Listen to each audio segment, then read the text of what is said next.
дүйнө жүзүндө ар бир өлкө өзүнүн салык саясатын жүргүзүп атканда кайсы тармакка мындай көңүл буруш керек, кайсы тармакка регулирование кириш керек деген салык саясатындагы өзүнүн функциялары бар. Сабатсыз блогерлерде көп, подписчиктери көп. Кеп вообще даже блогерде эмес болчу. Эмнеге ушул тармакты дагы биз приоритет кылдык. Бул тармакта көбү тилекке каршы моюнсукка алыш керек, көмүскөдө жүрсөк деп айтсак жаңылбайбыз. Башында ошол указды таратыш керек болчу. Мен ошондо указды ачык маалыматтарды тапкан жок болчумун. Блогерлер кандай критерийлердин негизинде тандалып алынды? Тиякта блогерлер жөн эле блогер деп койгон. Кеп тиякта блогерлерде эмес, кеп жаңы креативный индустрия, жаңы идеялар, стартаптар болгон, кино тарткан архитекторлар. Креативдүү индустриянын өзүн жана мындай айтканда курамасында ошол блогер деген багыт дагы бар да. Бирок эми биз деген мына жакшы блогерлер, анан жаман блогер деп бөлө албайбыз.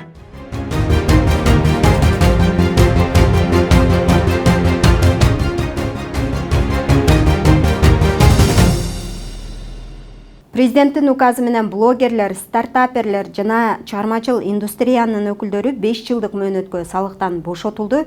Бул чечим коомчулукта ар түрлүү пикирлерди жаратты. Өзгөчө блогерлердин салыктан бошотулушу боюнча ар кандай пикирлер жаралууда. Биз бүгүн талкуу берүүбүздө блогерлер менен IT тармагын салыктан бошотуу өнүгүүгө жолбу же бюджет үчүн тобокелдикпи деген теманын айланасында сөз кылабыз. Биздин студиябызда конокто салык кызматынын төрагасынын орун басары Кубанычбек Ысабеков менен коомдук ишмер жана юрист Нурбек Токтокунов болмокчу. Саламатсыздарбы? Кош келдиңиздер биздин студиябызга. Алгачкы эле суроомду Кубанычбек мырза сизге узатсам, негизи ушул президенттин бул жарлыгынын негизги максаты эмнеде? Кандай өзгөрүүлөр күтүп жатат? Ошол тууралуу кеңири айтып берсеңиз.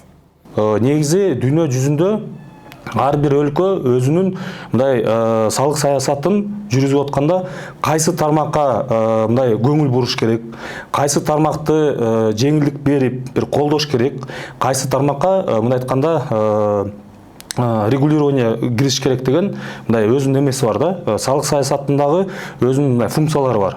Жана стимул берилген, же ошол регулирование кылган ушундай моменттер бар да. Ал эми ошол мына өзүбүздүн өлкөбүздө болсо, мына мисалы айыл чарба тармагы дээрлик толук эле бошотулган. Анткени бул мындай айтканда социалдык тармак. Көп адамдарыбыз ошо региондордо жашайт. Азыр мына жакында зергерчилик тармагына дагы жеңилдиктер берилди. Көбү айтып атат, эмнеге ушул алтын менен иштеп жаткан ишкерлерге силер жеңилдик бере атасыңар деп. Анткени бизде 90% мисалы ошол зергерчилик буюм боюнча импорт болуп келет. Ошол эле Туркиядан, Индиядан. Анан көмүскөдө абдан көп ишкерлер бар экен. Ошондуктан биз болсо мына дээрлик 20-25 тонна өзүбүз алтынды өндүрсөк, тилекке каршы ошол тонналардан 1 килограмм ата мекендик өндүрүштөргө берилчү эмес. Анткени приоритеттик укук деп өкмөт жана улуттук банк деп улуттук банк эле колдонулчу, сатып алчу. Калганы болсо чет мамлекетке экспорт болуп кетчү. Биз ошону карап чыгып, президентибизди колдоп, мына Өзбекстан деп кээде үлгү кылып калчу ошо зергер тармагы. Ал жерде 1% жана дүйнөлүк Лондон биржасынын баасынан төмөн берилсе, биз 2% менен мындай айтканда колдоо болду. Жана башка жеңилдиктер. Эми кичи орто бизнесте дагы мына 15 миллионго чейин 0% бар. Канча миңдеген 90 миң ишкер азыркы учурда биздин базабызда 0% менен иштеп жатат бирдиктүү салыкта. Бул дагы мамлекеттин ошол кичи бизнеске жардамы, өз жана үй бүлөсүн бага турган киреши болсо, салыгын төлөп эле кой, бул мындай айтканда мамлекеттин жардамы деп. Эми ушул жарлыкта дагы бир мындай чоң тармакка, бул IT креативдүү индустрияга жеңилдик берилип жатат. Эмнеге ушул тармакты дагы биз приоритет кылдык? Анткени биринчиден бюджетке мындай айтканда терс таасири ошол бошотуудан мындай айтканда дээрлик терс таасир деле этпейт. Анткени бул тармакта көбү тилекке каршы моюнсукка алыш керек, көмүскөдө жүрсөк деп айтсак жаңылбайбыз. Анткени булар кармаш кыйын экен. Көмүскөдө жүргөндө, көмүскө жүргөндө, анткени алар деген жана интернет менен иштейт, накталай эмес. Анан азыркы учурда биз ишкерлердин ошол банк эсептерине мүмкүнчүлүк болду, бирок жарандарга мындай айтканда жок. Соттун чечими менен эле. Бул абдан мындай бюрократиялык кыйын жол да. Анан ошону эске алып, биринчиден, экинчиден дүйнө жүзүндө азыр мына IT, ошо креативдик тармагында абдан мындай айтканда атаандашуу болуп атат десек жаңылбайбыз.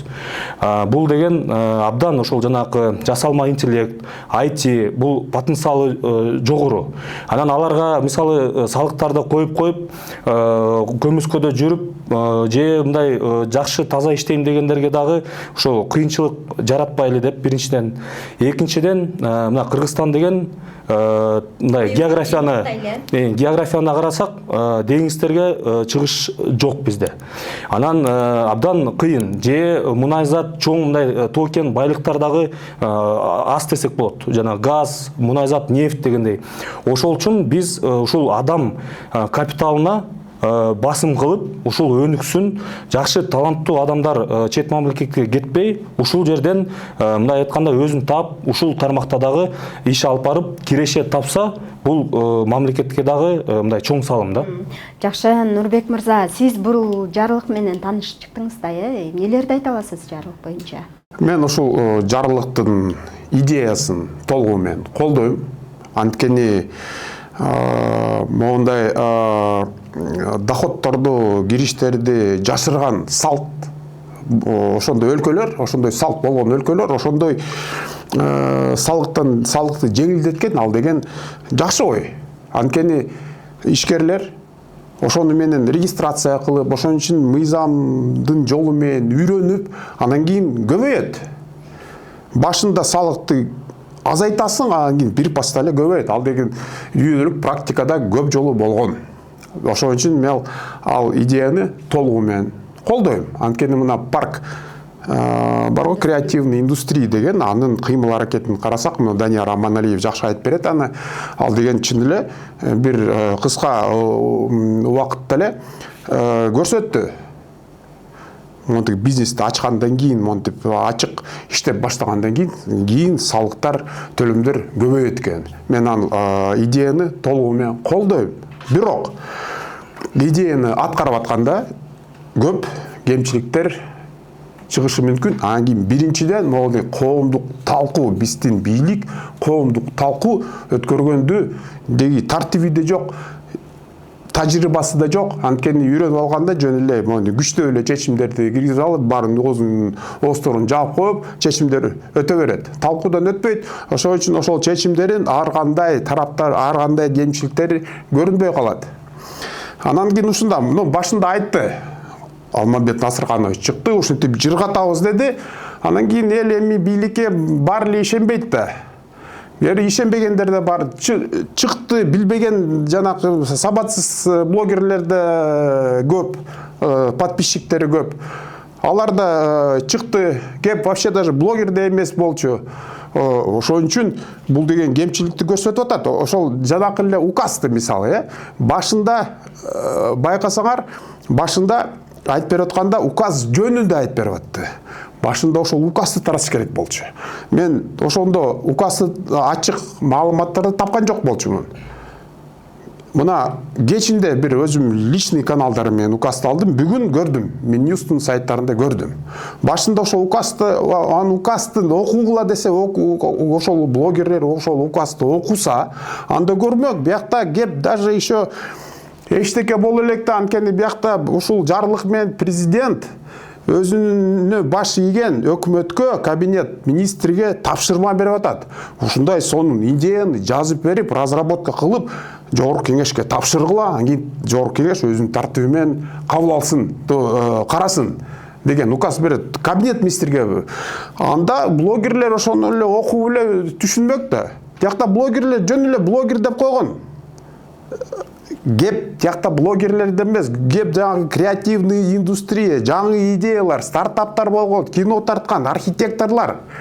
Аябай кенен идея, блогерлер. Анан кийин түшүнбөстөн ошондой бир карама каршылык чатактар чыкты. Бул деген чоң кепчилик. Анткени ушундай чечимди жарыялаганда башында коомдук талкуудан башташ керек. Бирок мына көрүп атабыз, азыр баштала элек, эми болду. Жанакы мурда күнү Алмамбет Насырканович жанакы парк жанакы креативщиктерди чакырып сүйлөдү. Бирок ошондо да Алмамбет Насырканович айтып атпайбы, вот жанакы интеллигенттер түшүнбөстөн ушинтип туура эмес түшүнүп алыптыр, анан кийин монтип маанисин укса, булар интеллигенттер, мээси жоктор, сабатсыздыктар деген угулду да. Андай болбойт да. Ошон үчүн бийлик ошондой чечимди кабыл алып атканда коомдун деңгээлин эске алып, элдин жөнөкөйлүгүн да эске алып, жакшылап түшүндүрүп, ошондон башташ керек да. Анан кийин даже ошол собраниядан кийин жана Колулуу Хауста баары керекти журналисттер толугу менен түшүнбөй калды. Керекти журналисттер ойлоп атат. Журналисттер да келет экен ошол креативщиктер. Журналисттер жөн эле журналист болсо же сайты болсо сразу автоматически кирбейт. Анткени анын бир идеясы болсун, жаңы идеясы болуш керек. Анан кийин ошол жаңы идеяны анан кийин жанакы налоговыйда салык комитетинде жанакы ГКН жанакы кыймыл аракеттердин түрлөрү, жанагы виды деятельности деген бар го. Ошону да эске алып, ошону бирөөнү тандап, бир ошону ачып, идеяны ачып, бизнес-планды кылып, ошол парк креативных технологияны кирип, анан кийин ошол эсебине киресиз, ошону жакшылап түшүндүрүш керек. Ал деген жакшы жол. Мен өзүм мисалым менен мен ошол жарлыкты колдоп, мен да ошого кирип атам. Мен атайын ошо өзүм идеямды алып, азыр атайын ошону мен алектенип атам. Ал бат эле жазап койгон эмес, анткени идея, бизнес-план кылыш керек, ойлонуш керек, анан кийин бир монетизацияны көрсөтүш керек. Жөн эле мен собсон идеям болду деп барган болбойт. Аны ошол креативщиктер менен кеңешип, бир монетизация жөнүндө сүйлөшүп, анан кийин башташ керек. Анан кийин мен ишенем. Кубанычбек мырза, чындыгында эле ушул жарлык жарыялангандан кийин коомчулукта чоң талкуу жаралды. Блогерлер боюнча эмне үчүн блогерлер салыктан бошотулду деген суроо коюшту да. Менин сурагым келип атат, ушу блогерлер кандай критерийлердин негизинде тандалып алынды? Анан буга чейин канча блогер салык кызматында сиздерде катталган, канча каражат төлөп келишет? Ошол боюнча кеңири маалымат берип койсоңуз. Блогер боюнча айтып кетсек, ошол чоң жарылыкта негизи 10 чакты мындай тапшырма болуп турган да, 10 чакты багытта. Анын ичинде чоң багыт ушул IT креативдүү индустрия болду. Анын ичинде туура блогерлер дагы бар. Эмнеге? Анткени креативдүү индустриянын өзүн жана мындай айтканда курамасында ошол блогер деген багыт дагы бар да. Азыркы учурда бул жарылыкка чейин деле. Мисалы ошол жана креативдүү парк деп атпайсызбы? Ошонун ичинде мына кечээ да жолугуш болду. 10 блогер ошол жерде катталган. Буга чейин деле алар деле бар болчу. Анан биз креативдүү индустрияга ошол жеңилдик беребиз деп атканда, биз эми бир бөлүгүнө берип, бир бөлүгүнө бербей койгон дагы туура эмес да. Анткени блогер деген, ал деген жөн эле жана реклама бир жактан киреше таппастан ар кандай багыттар бар. Туурабы? Мына ошол эле мисалы жолугушта деле Ыдырыс Исаков деп калды, салыкты төлөйт экен, бүт эме дейт. Ал мындай айтканда үлгү болуп, анын жана коомдук ишмер десек деле болот. Мисалы ал кээ бир кемчиликтерди, мына жол бул жерде мындай болуп калыптыр, же бир көйгөйлөрдү, элдин көйгөйлөрүн деле айтып, бул мындай айтканда өзүнүн да салымын деле кошуп келет. Анан албетте 5 кол тең эмес, бул блогер деген ар кандай болот. Мына Нурбек мырза айткандай деле сабатсыз, бир кандай бир туура эмес, мисалы туура эмес нерселерди айтып, же бир туура эмес нерселерди жарнама кылып, реклама кылып дегендей кечээ жолугушта деле ушинтип айтылды.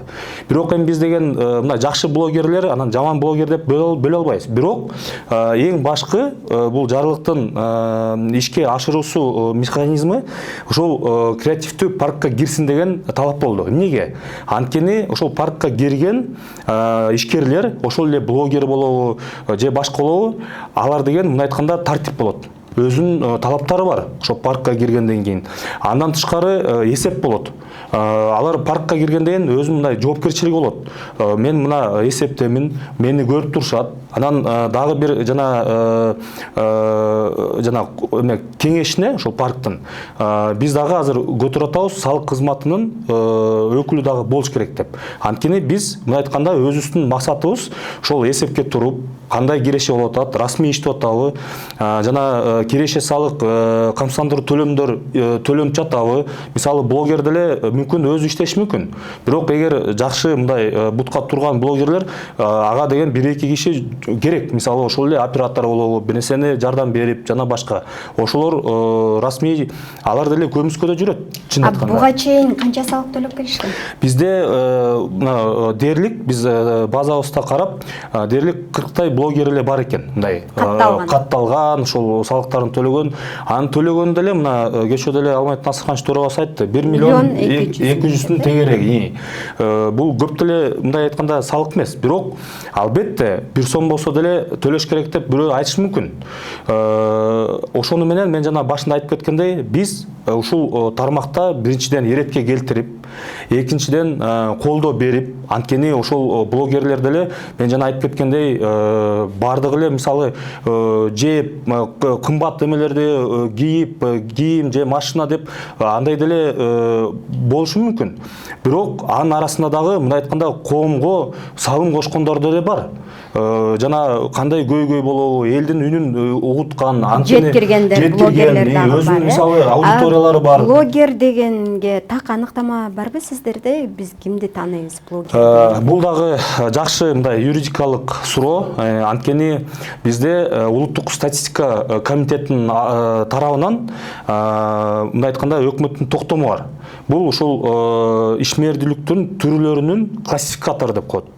Биз азыр ушунча мындай биз деле ойлогон эмес, ушул креативдүү индустриянын ушул бир кичинекей бөлүк блогер деп аябай ызы чолуп кетпедиби? Аны ошондуктан талап дагы болот да, блогер деген ким, кандай депчи. Ошондуктан биз ойлойбуз мына жакын убакытта, анткени азыр мыйзамга биз сунуш кылып атабыз да, ошол креативдүү индустрияда азыр салыктын ставкалары турган да 1% болчу. Биз азыр 0 кылып атабыз, бирок ошол ишмердүүлүктүн түрлөрү өкмөт тарабынан бекитилет. Азыр так аныктала элек. Анан биз ошо ойлоп атабыз, тагыраак ошону коюп, ошол эле жана классификаторго, улуттук статистиканын жана классификаторуна так ошол мындай аныктама берип, и ошол блогерлер мисалы салык каттоодон өтүп атканда, именно ошол классификатор ишмердүүлүк түрүндө каттоодон өтүп, ошондо бизде так мындай тизме дагы болот да, и тартипте болот. Жакшы. Эгер ушул блогерлер кимдер дегенге так аныктама болбой калса, юридикалык жактан дагы бул көйгөй жаратышы мүмкүн да, Жок, хоть блогерлерди алып салса да, бар блогерлер ичинде болот. Анткени жанагы сайт ачкандар, маалымат тараткан деген уже жазылган. Ичинде жалпы бар. Ошол эле блогерлерди. Бирок блогерлер эрикпей налоговыйга бар, салык комитетке барып, жанагы ошол ишмердүүлүктүн түрлөрүн алып, сайттын алып, ошого кирип, карап чыгып, ошакта интеллектуальный, ошодо жанагы креативный индустрияга жараша ошону тандап, анан кийин экинчи жанагы парк креативный индустриянын ошонун сайтына да кирип, ошактан таанышып, аякта кандай ишмердүүлөр бар деп, ошону ойлонуп, өзүн ойлонуп, менин кандай идеяларым бар деп, иштеш керек мени. Ошондо толук мүмкүнчүлүктөр бар. Блогерлер аякта бар. Бирок жөн эле монтип сайттан бир күндө эле бир маалыматты тарата берсе, ал деген креативчилик болбой калат. Анын үчүн бир жаңы бирдеме чыгыш керек. Жаңы идея, анан кийин акча алып келген. Акча алып келбесе, анда каяктагы креативный индустрия, ал деген доход алып келиш керек да. Андан өзүң байысаң, андан өлкөнү байытасың, андан кийин налогторду төлөйсүң. Жакшы. Негизи ушул азыр социалдык тармактарда дагы бул суроолор көп берилип атат да, блогерлердин кирешесин көзөмөлдөө механизми кандай иштейт депчи. Мисалы, айрым блогерлердин бир тарыхчасы эле баракчасында 60 миңден 100 миңге чейин турат экени белгилүү болуп атат, жазып атышат өздөрү дагы. Анан аларды мисалы тарыхчаны жарыялаганда ал 24 саат гана турат да. Андан кийин жок болуп калат. Ушул нерсени кантип көзөмөлгө аласыздар? Биз азыркы сунушталып жаткан мындай айтканда бошотуу жеңилдик именно ушул мындай айтканда тартипке, иретке келтирүү максатында. Азыр деген биз деле эчтеке тийбей деле койсок болмок. Мисалы, салык кызматы мен жана айтпаймынбы, канча миллиард чогултуп атабыз депчи. Мындай айтканда бул тузак дагы болуп калат дегенде. Анан биз ушул иретке келтирип, анан ушул расмий иштегиле, көрсөткүлө, анан ушул көрсөтүп баштагандан кийин мына 5 жыл замат деле өтүп кетет. Мына блогер деле мисалы 5 жыл, 10 жыл эле болду киргенинечи, мисалы жаңы мындай эме болупчу, активдүү. Анан 5 жыл деле тез өтүп кетет. Биз азыр мисалы ушундай жакшы мындай саясат кылып, жакшы бир программа менен барбасак, 5 жылдан кийин деле ушундай эле акыбал болуп калат. Азыркы учурда эле. Биз болсо акырындап иретке келтирип атабыз. Аларга айтабыз, коркпой, таза иштеп, расмий бүт керешелерди көрсөткүлө. Эгер биринчи ошол жана паркка кирипчи, анан ошол жакка кирип иштегендер, албетте алар уже өздөрү деле жоопкерчилик болуп калат. Башкалар болсо, жок, мен мурдагындай эле иштей берейин десе, ал жактан албетте көзөмөлдү күчөтүш керексиз. Мисалы, мына накталай эмес төлөмдөр биз ал жака мына акыркы 2-3 жылда жакшы кирдик, салык кызматы. Албетте, кандай мындай айтканда бир эме болду, мындай күрөш болду десек да болот да. Банктар аркылуу, бизнес аркылуу, мисалы биз жөнөкөй бир ишкерди же компанияны банк жана эсептеги операцияларды жөн эле ала алчу эмеспиз. Дүйнө жүзүндө ал деген өнүккөн өлкөлөр мисалы банк операцияларын өздөрү ала алат, салык кызматы. Анткени салык кызматы абдан күчтүү өнүккөн өлкөлөрдө. Ошол эле мына Кошмо Штат болобу, Европа болобу, алар эмес мына башка өлкөлөрдө эле. Анан биз биринчи этап менен компанияларга кириштик. Ачык айттык, биз деген эгер өнүккөн өлкөдө жашайбыз десек, салык кызматы эмнеге маалыматты ала албайт? Соттун чечими жок. Аны ошону алдык. Эми экинчи этап, мына биз дагы айтып коелу, азыр соттун чечими жок эле компаниялардан биз запрос менен текшерүү учурунда жөн эле эмес. Анан жөнөкөй инспектор өзү эле ала бербейт. Ал өзүнчө чечим. Мисалы көчмө текшерүү болсо, ген прокуратурадан предписание алып, биз ошонун негизинде банктан операцияларын алабыз компания боюнча. Эми жеке жарандар боюнча айтып кетсек, мына Өзбекстан, Казакстан, Тажикстан баардыгы киргизди. Ошол жеке жарандардан эгер кайсы бир убакытта канча бир операция болсо, саны же канча бир сумма акча болсо, ошол боюнча мисалы бир адамга 50 башка жарандардан же компаниялардан акча түшүп атса, кандай бир порог сумма менен ошону азыр мына коншу мамлекеттер бул дүйнө жүзүндө практика сурап баштайт. Бул каяктан акча келди деп. Мисалы кинолордо эле көрүп каласыз го, жана Американын кинолорунда бирөөгө чоң сумма түшүп калса, мисалы сурашат, сен каяктан бул кирешени алдың деп, анан салыктарды төлөш керек болуп калат. Эми биз деле албетте менталитетти эске алыш керекпиз. Азыр жөнөкөй жаран деле айтат, мына аз баардыгын текшерип калат, мамлекет жана башка деп, биз деле мына айтканда мониторинг кылып атабыз. Ошондуктан мына коншу мамлекеттер киргизсе дагы биз айтабыз, жок, биз деген мындай биринчи салык маданиятын элге түшүндүрүп, ушундай кичинеден кириш керекпиз.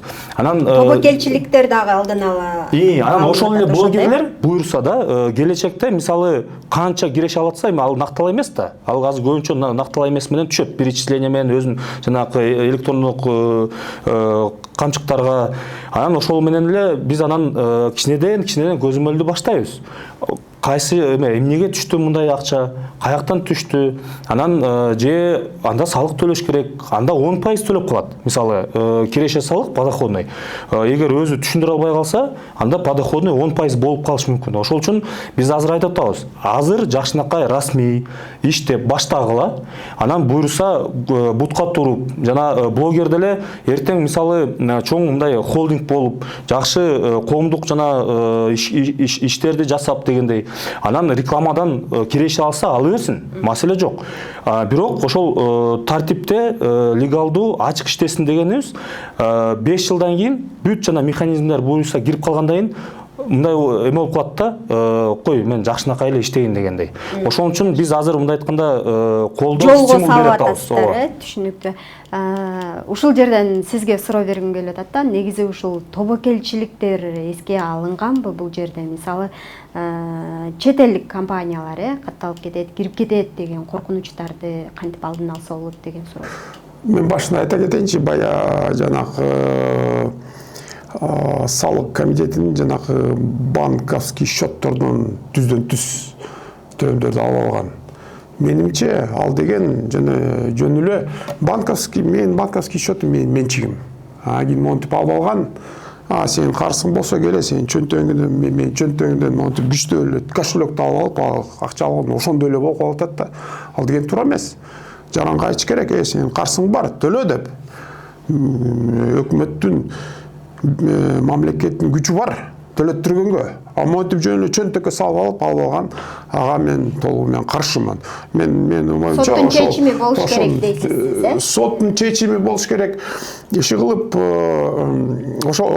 ошол чечимде менимче ошо коомдук талкуу өтпөстөн ошон үчүн ошондой кабыл алынды да. Бир комментарий окуйн. Жок. Мындай да, мен жана айтканым, сиз кичине туура эмес түшүнүп калдыңыз. Эки механизм бар.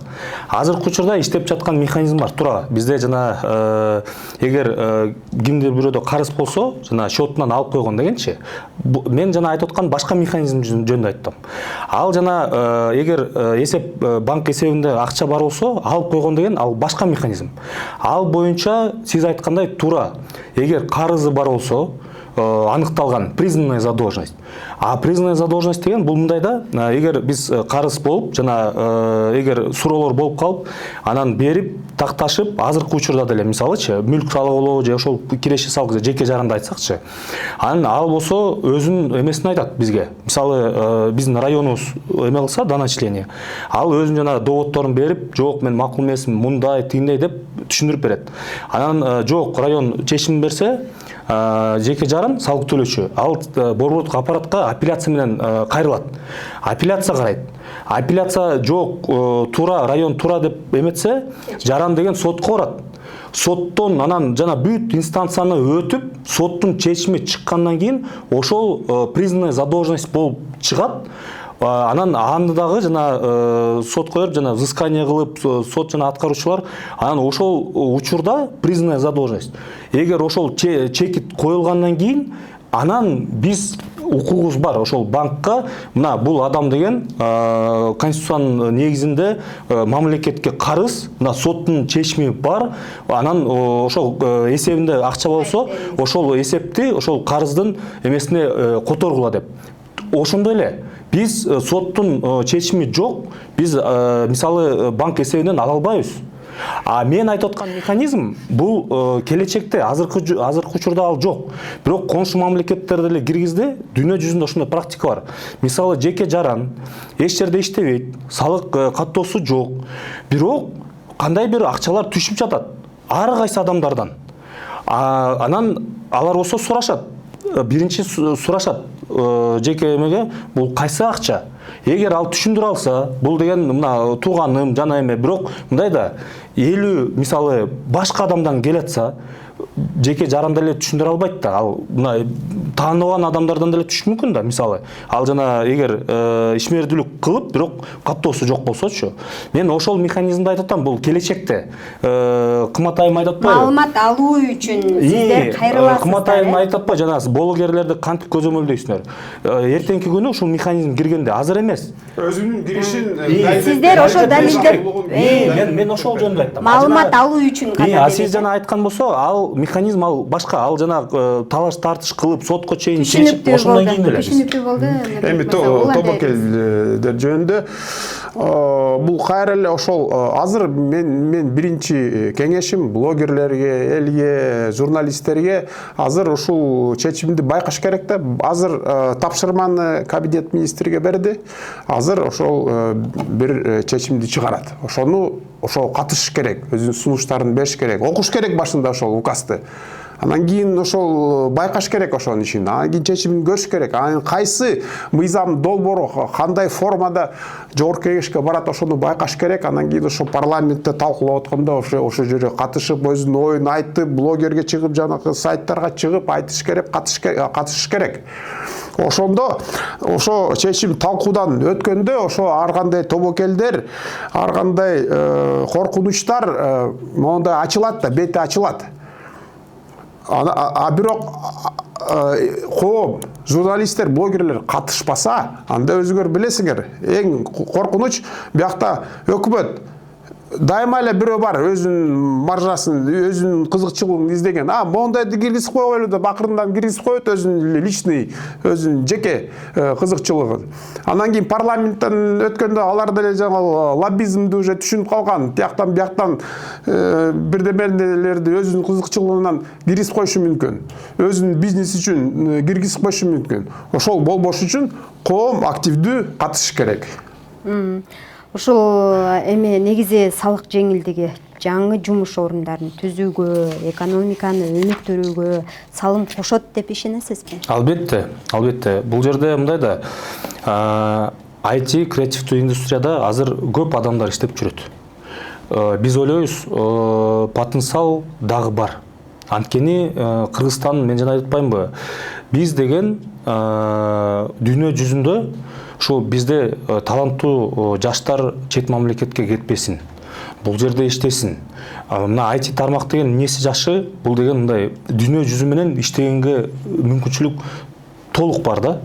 Ошондуктан мамлекет деген ушул жака эгер бүт шарттарды түзүп берсе, ушул жаштар болобу, орто жаш бардыгы эле ушул креативдүү индустрияда, мисалы ошол эле киноиндустрияда акыркы жылдары жакшы өнүгүү болуп келатат. Мисалы бардыгыбыз эле ушул Кыргызстанда чыккан кыргыз кинолорго барып баштадык. Ошол тармакты биз колдоп, өнүктүрүп, ушул жакта мындай чоң потенциал бар. Анткени тилекке каршы мен жана айтып кеткендей, бизде чоң жана мисалы нефть жана башкалар жок. Бирок биз деген ушул туризм, кайсы мындай мүмкүнчүлүк бар болсо, кайсы тармакта потенциал бар болсо, ошол жакка басым кылып, толук ушул биздин 7 миллион адамыбыз бардыгы жакшынакай киреше алган. Эгер ким мисалы жакшы иштей албай жана мүмкүнчүлүгү чектелген болсо, ал жака албетте мамлекет жардам бериш керек. Анан мен дагы бир айтып коеюн, мына салык жагынан деле, бажы кызматы тарабынан деле бул факт. Аябай киреше өсүп жатат. Албетте бирөө айтат, инфляция болуп атат депчи, бирок инфляциядан тышкары биздики көбүрөөк киреше таап жатабыз. Анан биз деле ойлойбуз, ошол эң башкысы ошол көмүскөдө дагы резервтер бар. Ошолорду өндүрүп, кайсы жерге мисалы жеңилдик бере алсак, ошол жака толук бериш керекпиз. Анткени ошол креативдүү же IT индустрияда бир эле адам эгер киреше алып иштесе, болгону ошол расмий жана киреше салыгы же камсыздандыруу төлөмдү эле төлөп кой, анткени эртеңки пенсия деле бар. Пенсияга деле убакыт тез өтүп кетет. Анан эгер расмий иштебесе өмүр бою кичинекей пенсия болуп калат. Ал эмне кылат? Кайта эле мамлекетке айтат, мына мен ушундай карылык болду, мага жардам бер депчи. Ошондуктан биз азыр ойлоп атабыз, ошол мына тигүү тармагында да эң төмөн ставкаларды коюп бердик. Азыр мына курулуш тармагында дагы көп адамдар иштейт мисалы. Ошолорду бүт эретке келтирип, анан жеңилдик бериш керекпиз деген ойдобуз. Анткени бул тармакта потенциал чоң жана көп дагы жумушчу орундарды түзө турган тармакта. Жакшы, акыркы суроомду Нурбек мырза сизге узатайын, ошону менен жыйынтыктайлы. Негизи ушул бул жарлык жарыялангандан кийин социалдык тармактарда ар кандай пикирлер жарыяланды. Анын бирөө ушул шайлоого аз калганда саясий чечимби, бул блогерлерди колго алуу болуп жатабы деген дагы пикирлер бар да. Ушул боюнча комментарий берип өтсөңүз. Эми чындап айтса, блогерлерди бул жарлыксыз деле колго и так эле ала алат керек болсо. Алар көрүп атпайбызбы шайлоону? Бул жарлыксыз деле алат. Бул жарлык аркылуу алат деген мен анча деле ишенбейм. Мен акыркы айткан сөз жанагы суроого Кубанычбекке толугу менен колдойм да. Анткени бул ушул жарлыктын биз жанагы океанга эң алыс өлкөбүз.